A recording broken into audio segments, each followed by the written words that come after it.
Andrzej, and I hear a great echo in the morning of my own voice, which will be kind of awkward, but we'll figure it out. Welcome to my presentation called, well, over 2 years with Java 11 in production, but I should scratch two things there. First, it's mostly going to be, well, we're mostly running, or we're working on running Java 17, and this 17 release is so good that I should actually rename the talk Crazy or Crazy Not to Run Java 17. A couple of facts about me. I'm Andrzej. I work at Revolut. If you want the slides, drop me an email. You can also message me on Twitter. And naturally, as I am speaking here and I mention where I work, obviously the opinions and all of the mistakes are my own. And I don't represent any employer here whatsoever because disclaimers need to be made. Now, a couple of facts about me. I'm very proud to be a Java champion, Java 1 rockstar. I used to organize a conference, well, maybe organize, it's hard to tell at those times. Also involved in Polish Java user group, living in London, involved in some other user groups as well. If you have any questions about the talk, normally if I could see you face to face, I would say just wave your hand and ask, but I understand that there is a platform for questions after this talk, especially as we have started with a slight hiccup. So I'll probably cover most of the things that I have in my slides, and then I'll join the dedicated questions area immediately after. To all of you that bravely woke up so early on Saturday. If you have any questions about Revolut, definitely we will cover this after the questions about the slides because session questions trump everything. Obviously, if you would like to work with us, work with me, I would say, yeah, I'm having fun, so join me and we are hiring. And then pictures, because life is too short without dry jokes. This is also a sign for me that I need to drink something. And did I mention it's early here because it's 7. Good. A couple interesting things for you today, apart from this talk. If you're very sleepy or if you're thinking if you really want to watch this one or you maybe want to watch another one, the TLDR version is if you want to upgrade today. The way we are looking at it, it's 11 via 16 to 17. Soon you will be able to just, maybe you are actually able to drop in 17 and it will all work. But in case you discover any sort of issues, going for 16 for us seems to help. Now, because we are pretending we're all in the same room, like the ad video before with the person with a huge amount of popcorn has shown, well, we can do a show of hands of who is on which Java. Well, there are some people who are still using Java before 8, and I keep meeting them. I've met some 2 weeks ago, last of them, maybe not last of them, but most recent of them. So they walk the F still, and they are happy. And there are actually companies which also support Java pre-8. Some people, well, or a lot of them actually, are still using Java 8, and they are wishing that they could upgrade. And yeah, I will keep my fingers crossed to them. Some people will always say that somebody is running Java 9, Java 10, or something similar to this. To those people, I would say migrate. As in, if this Java is not being developed or updated anymore, it's not resting, it's properly dead, unlike the parrot. So move on, it is time. Java 11 is getting quite much more adoption, but exactly how much, nobody knows because nobody can tell.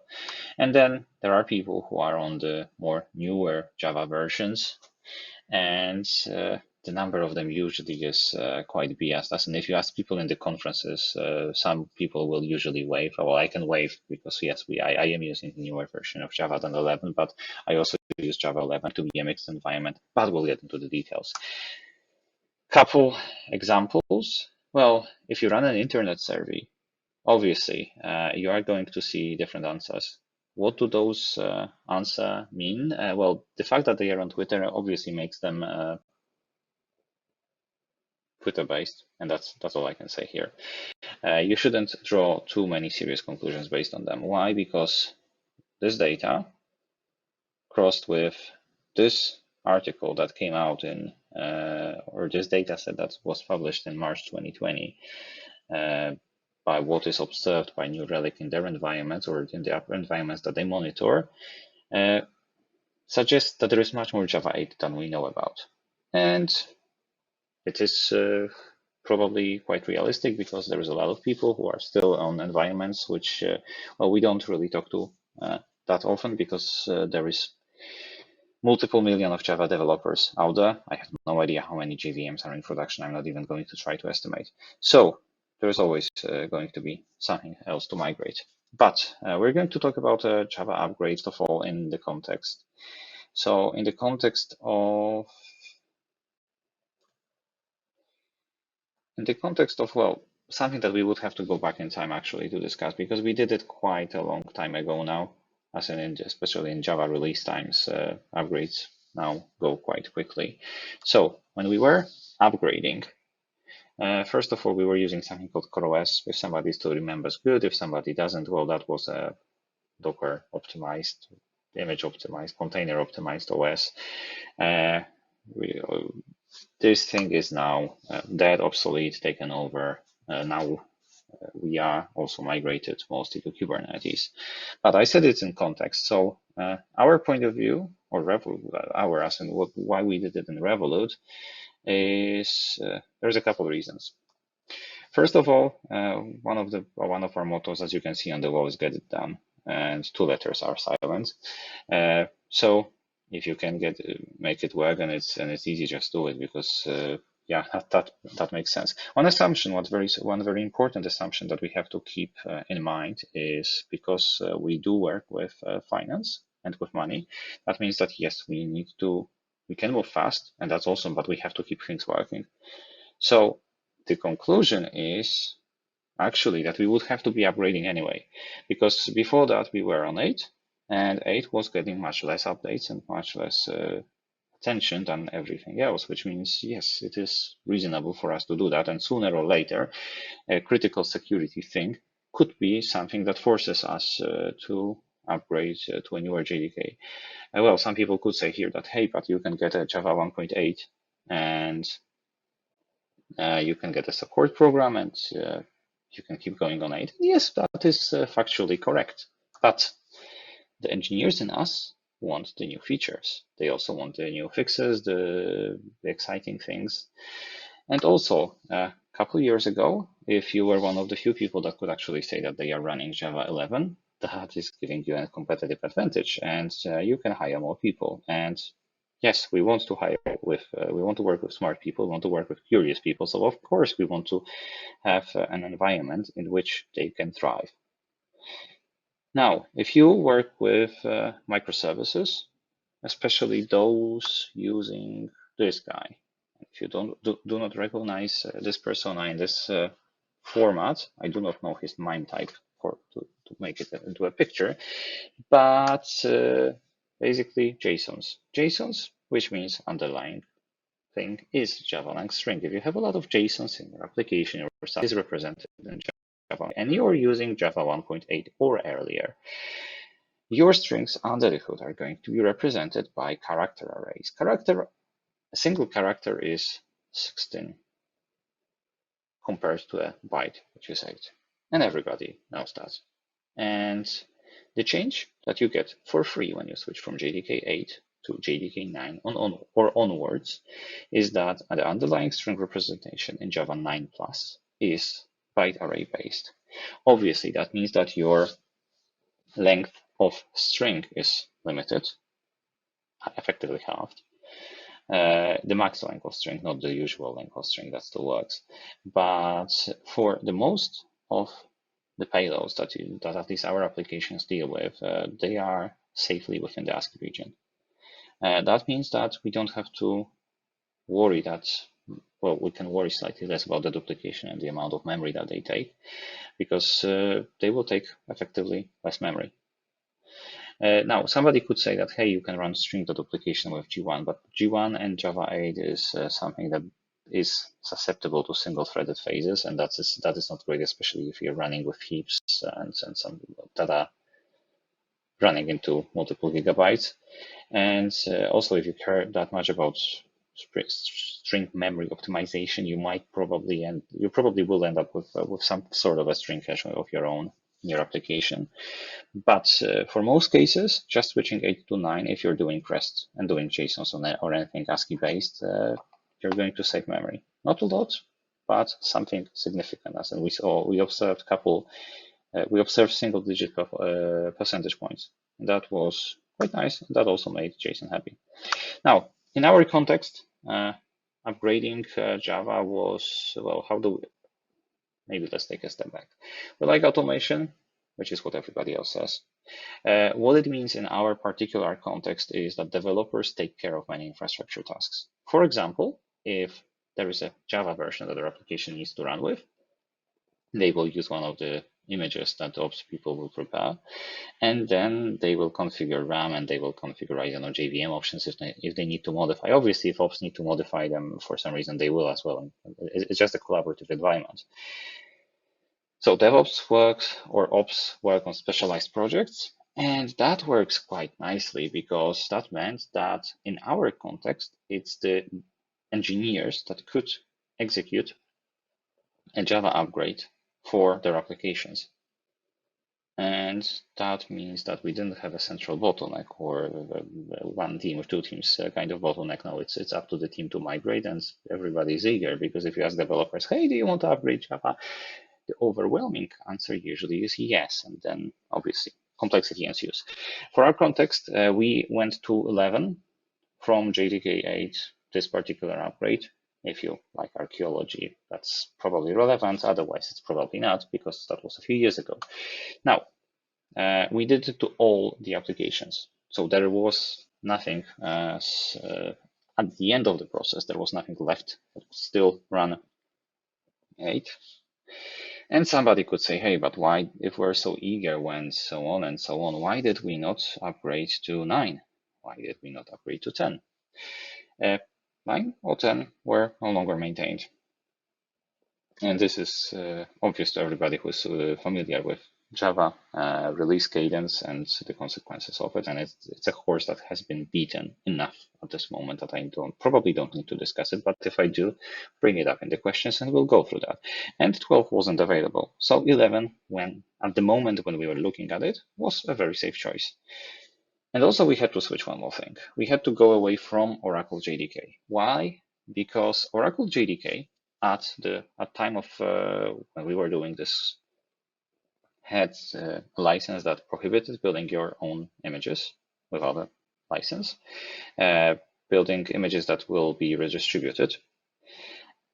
And now if you think about it, if you're building a Docker image that is going to be a foundation for your applications and you have your JDK within that image, then are you really redistributing? Well, there is one correct way to answer this.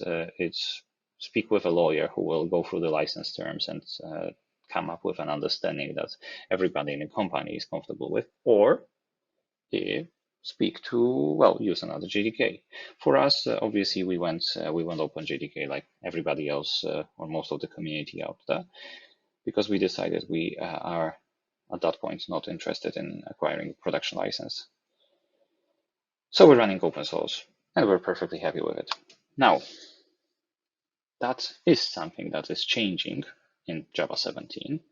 And that is changing, as you can see. Java 17 is going to be free to, you can use the Oracle distribution of OpenJDK if your application is free to redistribute. I am not going to interpret this license in here because I am not a lawyer. I'm just going to tell you that there has been a change, and should this be of effect or of interest to your organization, talk to your organization's lawyer and figure out if this is something that you might be interested in.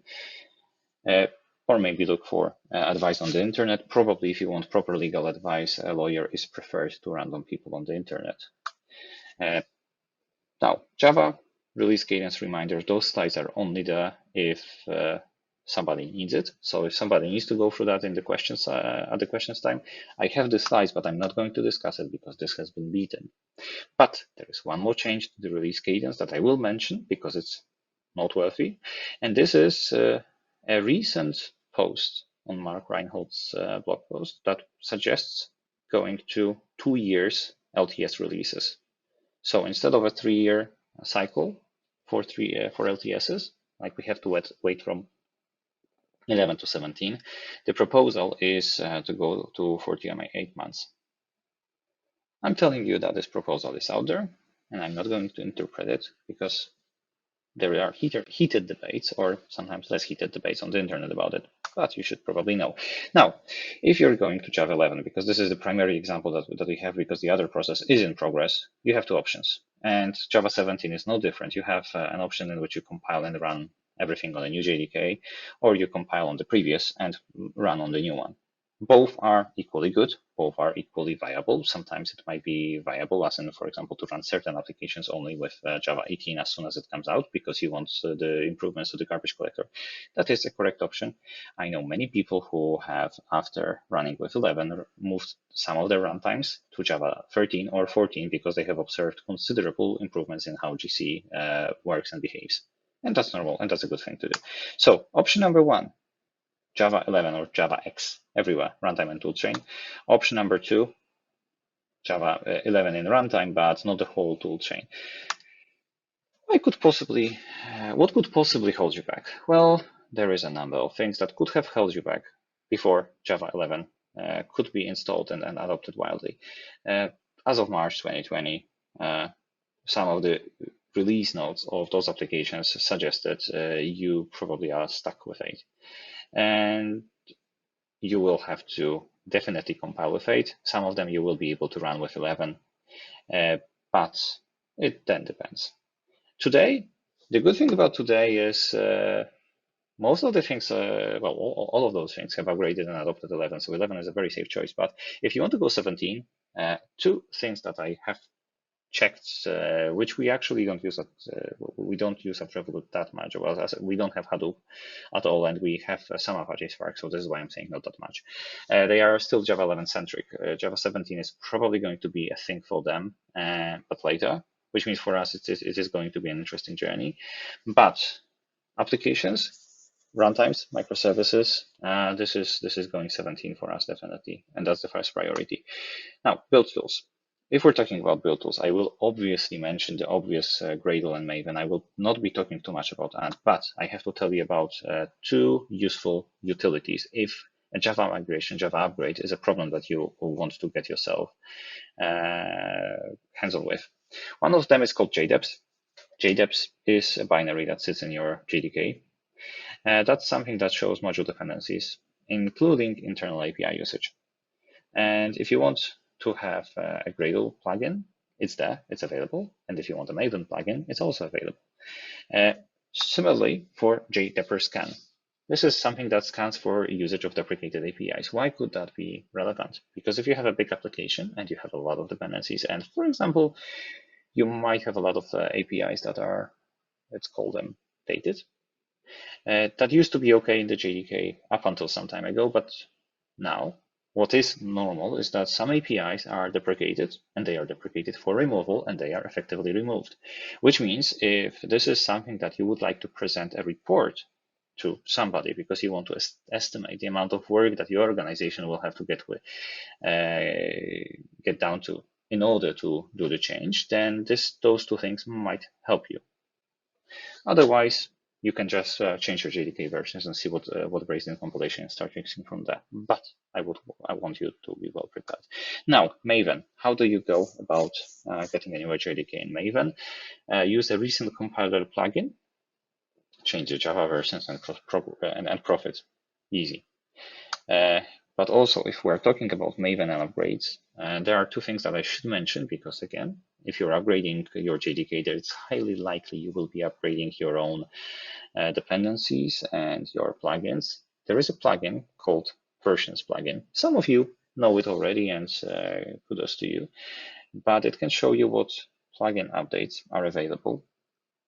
You just run this magic incantation and it works. Or it can also tell you what newer versions of your dependencies are available. So if you're on something very, very dated and you would like to see how much dated you are and how aggressively you could adopt things, you can. There is a built-in tool in Maven for that. Now, Gradle.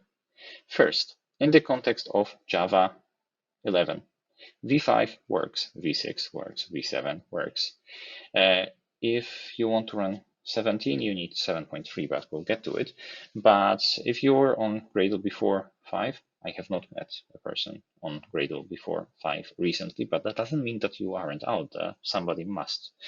Then you will be needing upgrades. And if you need to upgrade, upgrade one Gradle version of a time. This is my personal preference because there are API changes from Gradle version to Gradle version, and it's usually easier, or I found it easier to migrate one version at a time, change the things, because there is less things that you need to change, because over 3 major Gradle versions, you might discover much more things having changed in your build files, especially if you're customized a lot, will need to change much more. Now Gradle in Java 17. Well, I could say that 7.3 RC1 was expected and then it was delayed, but then I could say that Gradle 7.3 RC1 was already released. And even better, as of today, Gradle 7.3, the final release, has come out. It's normally out there, and that supports Java 17, and everybody's happy, and there is almost nothing to talk about. But what you can see from the dates in here and from the dates in here is this is something that has happened recently. It is quite possible that some of the things that you might be working with are not fully Java 17 either enabled, or they might not claim full support just yet. And that's normal because it is early. And yeah, if you're upgrading early, what you will see is releases that mention JDK 11 compatibility related nodes. Are some of them are here. You don't need to memorize those numbers. They are completely insignificant in any other sense other than suggesting that, hey, it's not a trivial thing, and there will be Java upgrade associated changes in libraries that you're using for some time in the future. I cannot tell for how long because I do not have a crystal ball, and if I had, probably I would be somewhere else and doing something much more beach oriented and by the sea oriented. But the important thing for us, people who will be upgrading their things in their applications, is not a one-off process, or you probably should check if the libraries and everything else that you're using hasn't had a further update to support JDK compatibility, because this is a story that continued in case of 11. I expect not too many huge differences in case of 17. So a couple of releases that mention compatibility. Getting to general compatibility is great, but then there will be bugs because it's software and we know it, and this is the same for us. Juke, awesome thing that I will recommend. We use it, we love it. Supports JDK 11 since 3.12.0. We are on 3.13. It works. That's all I can say. JDK 17 is supported since 3.15, especially if you want records, you need, or record API support for records, you will need the commercial release, but apart from that, it is perfectly usable. It is in a perfectly usable state. Flyway, another good tool that I will recommend to manage your database migrations, like Liquidbase. Somebody could say they wouldn't be too wrong. We use it combined with test containers to get isolated and repeatable tests. Now, interesting story about Flyway. They mentioned or declared JDK 11 compatibility in 5.2.0, but we have encountered some issues. And then this one library we have first rolled back to 4.2.0 before moving up. This is a pattern that might happen to you, and that's another normal pattern. As in, if it works, it might happen this way. Whatever works trumps not working, obviously. Another thing that the very careful of you already know, and the sleepy ones still need a reminder about, JAXB has been removed as in taken out of the JDK, which means you need to now declare JAXB as dependencies. Nothing fancy, nothing complicated, just do it. JAXB and the CodeGen has been taken out. So if you're on 8 and you're using the CodeGen tools, then you will need to provide them through dependencies. Language support, yay. We're using Groovy because we're using Spock.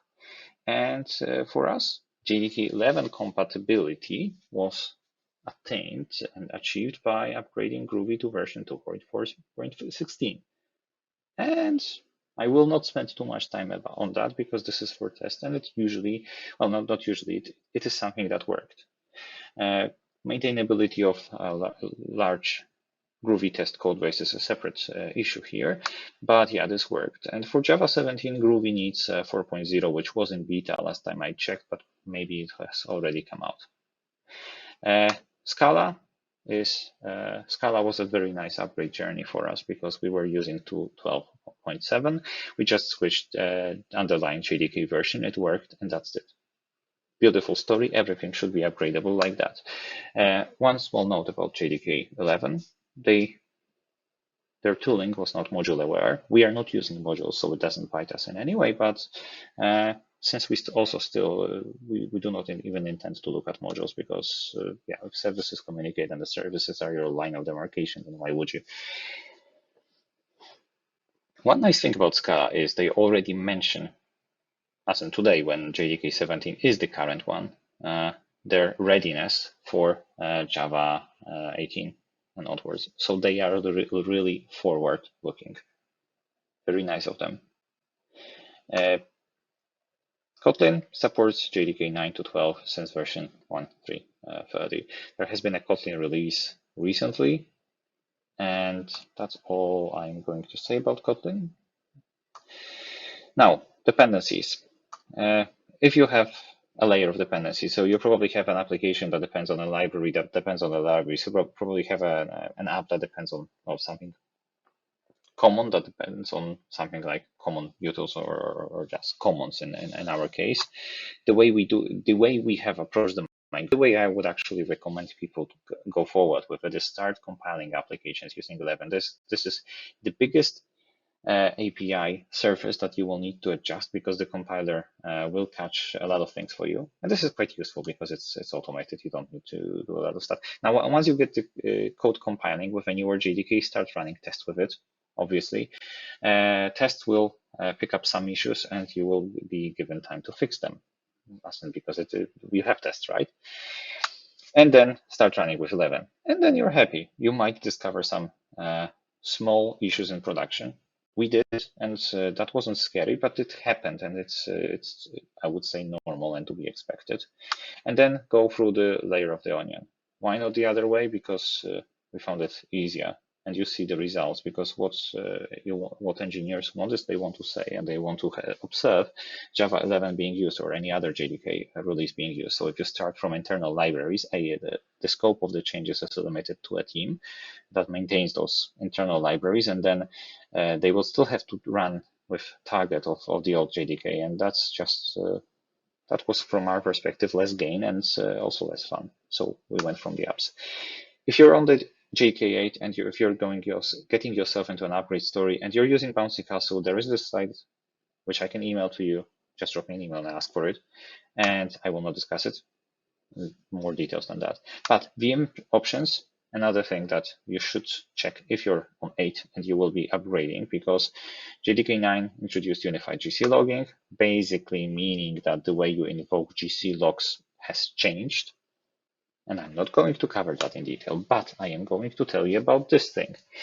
There is a website called Chris Codes, which includes a lot of very useful utilities for a lot of the JDKs, as in you can see what they mentioned. They mentioned, for example, Open JDK hotspot, and then I will make a random selection of, let's say, they also mentioned Belsoft, they mention Eclipse, they mention OpenJ9, they mention GraalVM and GraalVM native image. So there's quite a lot of detail. And in those options, this is the thing that stands out. Jacoline dev, so Java command line inspector. This is something that can tell you whether the command line that you are using or you are going to use with this particular JDK release for a particular operating system and CPU architecture makes sense.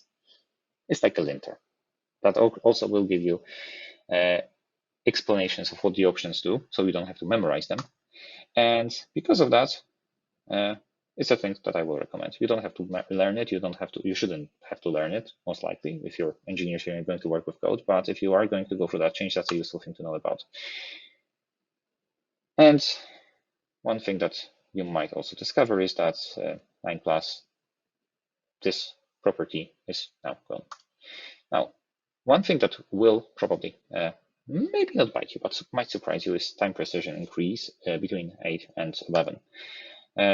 8 is on the left, so you get 3 digits of microsecond precision, or you get 6 in newer. And this is in line with this JDK feature.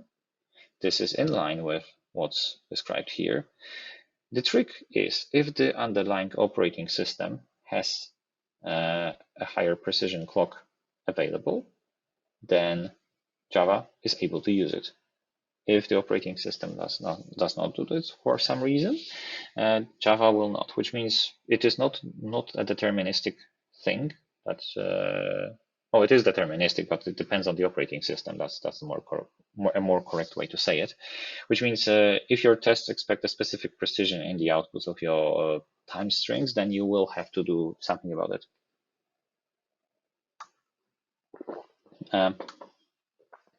Because if your tests expect 3 or 6 digits explicitly, then if something changes, and it might change out of the blue because the underlying operating system, you will have to make your test aware of it, and or have an injection layer that will work around it.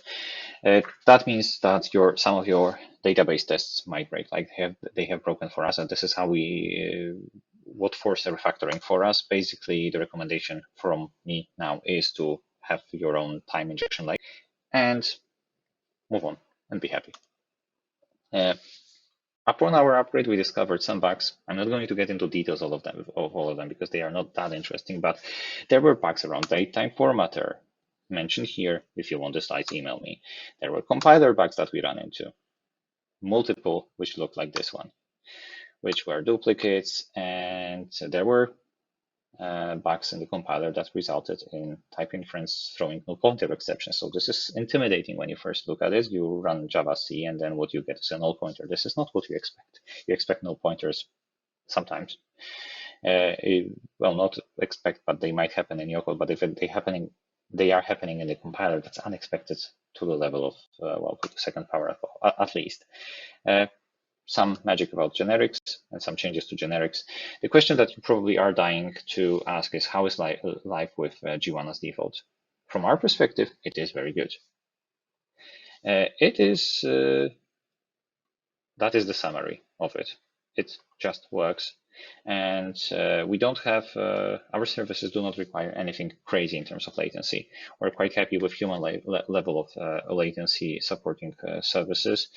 And one important thing for anybody that's still on 8, G1 on JDK 11 is much different to G1 on JDK 8. Similarly, G1 in JDK 13 or JDK 14 is better than the G1 in JDK 11, which means, yes, it is called G1, but it's a different amount of patches and improvements have gone into different JDK releases. This is one of the primary drivers why you would consider running with, for example, 13 or 14 instead of 11 for some of the memory-intensive runtimes, because it is a thing. It improves production behavior and parameters of your applications and how everything runs. And this is actually convertible into money and worth an experiment and worth trying out.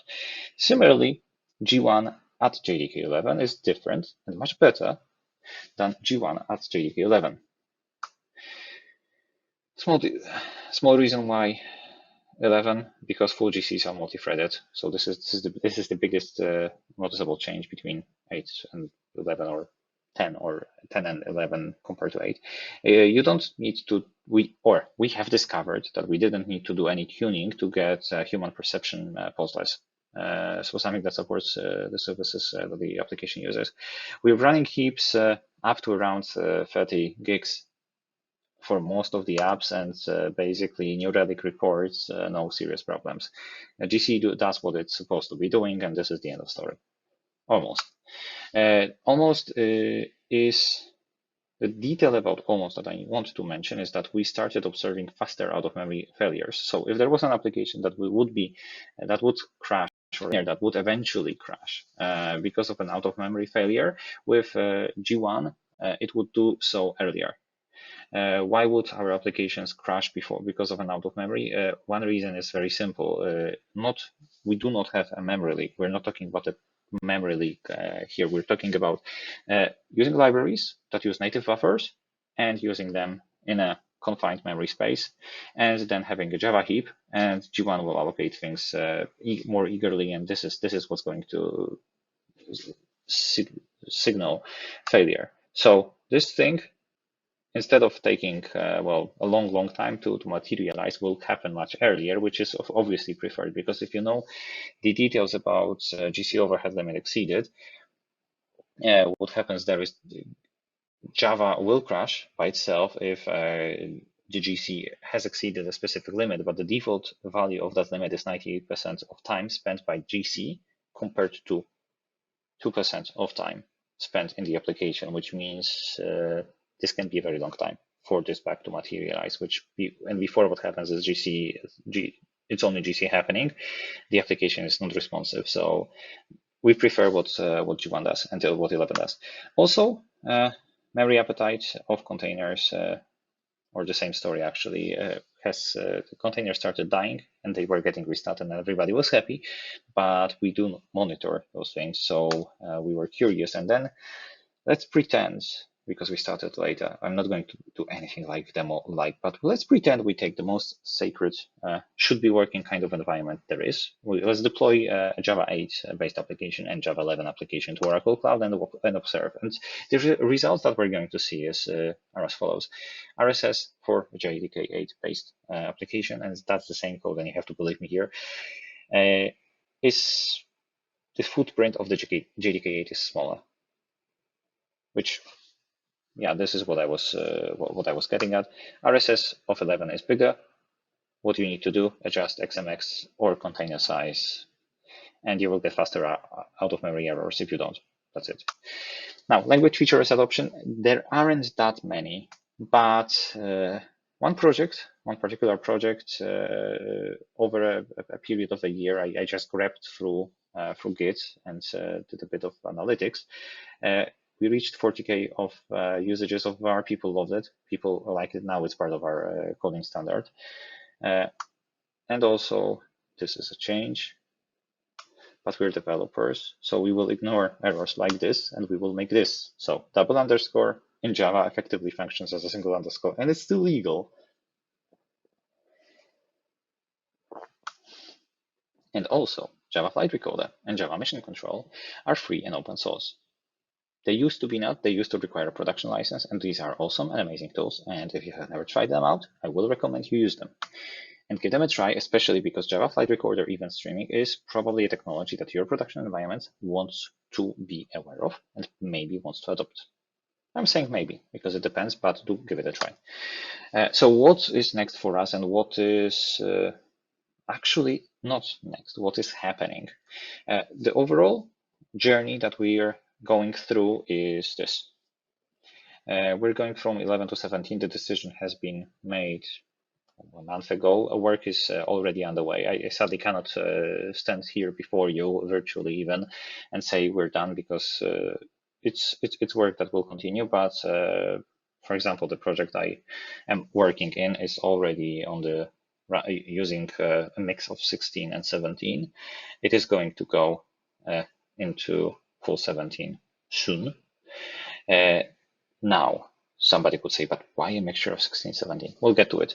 There are other Java presentations here today, so I'm going to try to be a good person and not discuss all of those features, because they are described by other great speakers today, and I will recommend their sessions. One tiny reason that you want to move to, if you have null pointers, JDK 14 introduce helpful null pointer, which works as you can see on the picture. And this is a feature that was off by default, so you had to enable it through a flag on 14, and that now it is on by default in 17. Useful thing, great thing. Will recommend. Another thing that I should mention up front is CMS has been removed in JDK 14, as in it's gone. There is no CMS, which does not affect us because we're not running G1, but if you've spent considerable time and effort in running CMS or configuring and tuning your CMS on a specific JDK release, this might hold you back, or you might see this as a reason to keep something behind until you get, for example, a better GC from a different vendor, or you go to ZGC and you find this one works much better. I'm not going to tell you which one you should, because there are other speakers today, like Simon, for example, that will give you that. NASCORN goes away, we're not talking about this. Multi-line strings, we're not talking about this. Migrate to GitHub, we're not talking about this.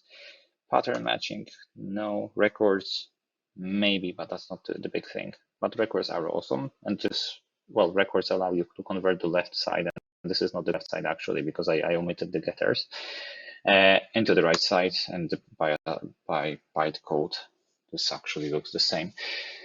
Many of the libraries that you are using today are not 16 plus ready.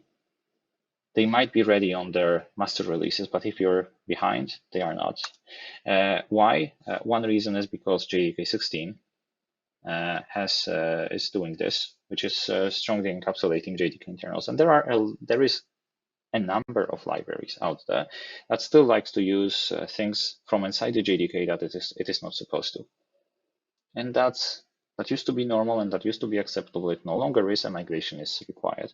So if your projects, if your environments do use those libraries, you will find out warnings in 16 and a workaround in 16, which works like that. And you will find different warnings or actual failures in 17, and you will find this. And this is the primary reason why I say to people that if going directly to 17 doesn't work, and this is our experience as well, 16 is something that is observing a higher success in running things, and then an upgrade from 16 to 17 is a small one. If you're still on 8, you should go, in my opinion, to 11 and then to 17. Because by the time you're done with 11 upgrade, most likely 17 bugs will be fixed. But for example, things like Jaxby, things like all of the Java Beans framework based, all of those tools still are not all. Most of them are still not record aware. So you need to either generate getters that are called get something instead of just something like records do, but that doesn't work. Other details are being discussed in other sessions today, so I will not cover them because this is an awesome conference that you have picked to attend on a Saturday. If you want the slides, if you want me to answer any questions about our Java upgrade story, stay around for the Q&A session or drop me an email for the slides. The first question, as I said, if you need to upgrade, this is the proposed way, because this is the path of least resistance, or is the easiest one that works.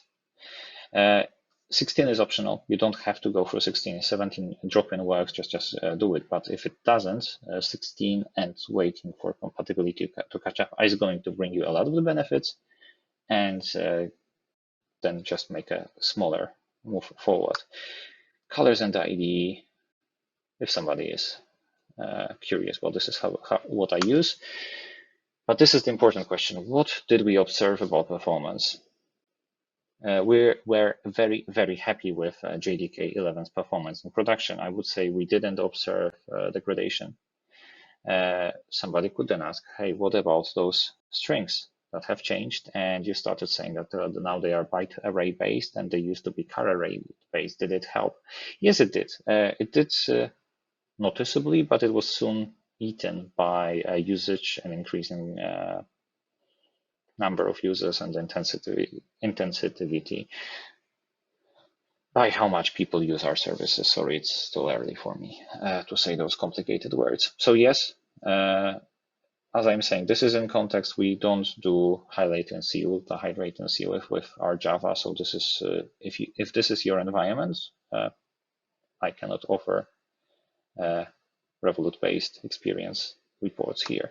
Modules we are not using just because we do not see a need. We prefer to demarcate microservices well enough and define bounded context. So we do follow domain-driven design, and we do use this to solve this problem. This one we already covered. With JDK are we on? We are using OpenJDK. Which are we going to go for 17? We are going to go continue with OpenJDK, and we're reasonably happy. Some resources, some links to pictures and links to articles, and there is a lot of links in this slide deck, so I will finish here. We've made it almost in time, just despite the hurdles at the beginning, and then now we can proceed to a Q&A session, to the dedicated place for Q&A. Thank you very much. Have a great day. Enjoy the rest of the conference. Thank you. Thank you, Andrzej. Yeah. So I invite our participants to join the Q&A session. If you have any questions regarding the how to upgrade your Java version in production, so you can continue discussion in the Q&A session. You will find the Q&A in the discussion section of the menu. So thank you once again, Andrzej, for supporting Devoxx Ukraine this year. Yeah, we hope to see you in person next year, hopefully. Yeah, and I would like that very much as well. Yeah, and a special thank you for connecting so early on Saturday morning. Yeah, it was probably a challenge for you. I'm not a morning person, let's put it that way. Yeah. So, okay, thanks.